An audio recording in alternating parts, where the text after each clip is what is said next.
Nos encontramos en Oakland, en el distrito de Africa Town. We live in America, so we're talking about centuries and centuries and centuries of colonization on this land. Right now we have a network that defends houses. Housing matters to everyone, but also it is something beyond just a strictly worker-focused situation. It's about community. It's about what do we want society to look like. One of the difficulties that we have as anarchist communists is how to create a more succinct form of struggle within all these different realities and all these different regions. Black lives matter! Black power does not mean anti-white. For my people, we need a black nation.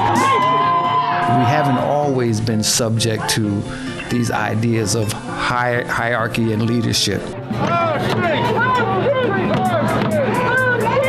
Poverty wages are outrageous. ¿Quién vive con un salario en Estados Unidos de 8 pesos la hora?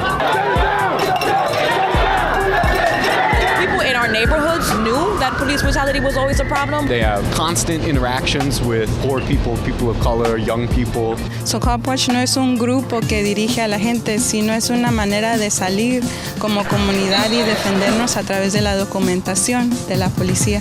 Indie media comes out of a long tradition of independent media activism, and the Zapatistas were one of those organizations that really influenced a lot of our thinking in terms of creating our own media, creating our own voices. 10 years that we've been doing organizing work with queer and trans prisoners across the United States, where we now reach about 8,000 prisoners, making us the largest ever LGBTQ prisoner organization in the world.